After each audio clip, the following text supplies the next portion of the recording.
evening, everybody.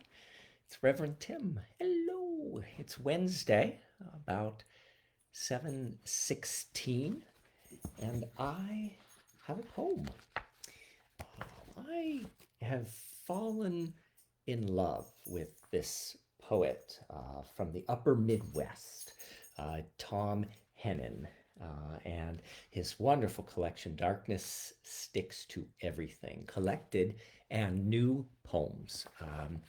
I joke that he's sort of like the upper Midwestern Mary Oliver. Mary Oliver has an uncanny ability to reflect on the nuances and the deep spiritualities in the natural world. And she wrote her poetry on Cape Cod in Provincetown, Massachusetts. And Tom Hennen has his own variation of that gift at being able to look and capture ordinary moments in the nature and the natural world, and the rhythm of the day and the farm life in the Midwest, and find deep meaning and spiritualities. Tom Hennen was born in Morris, Minnesota, and grew up in a farming family.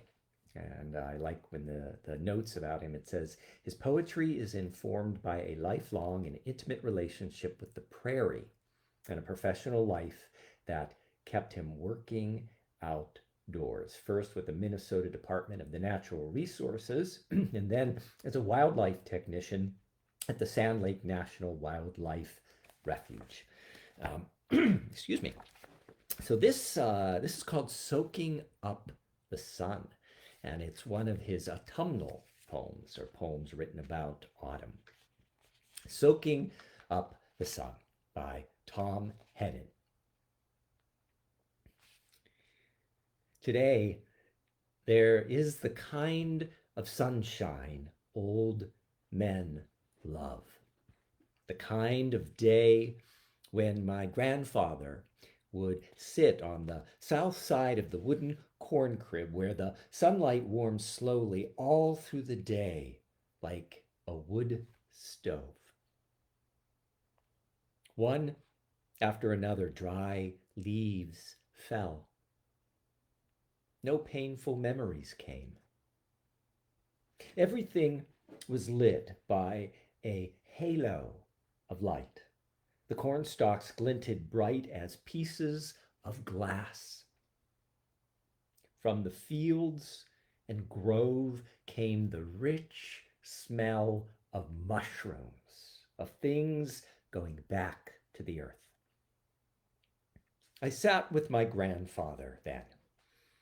Sheep came up to us as we sat there, their oily wool so warm to my fingers, a strange and magic snow. My grandfather whittled sweet-smelling apple sticks just to get at the center. His thumb had a permanent groove in it where the back of the knife blade pressed. He let me listen to the wind, the wild geese, the soft dialect of sheep, while his own silence taught me every secret thing he knew.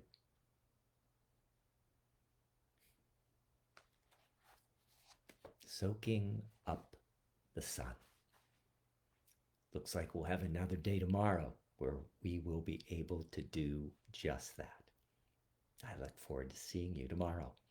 And maybe you'll be doing a little bit of soaking up the sun on your own. Bye-bye. Have a nice evening.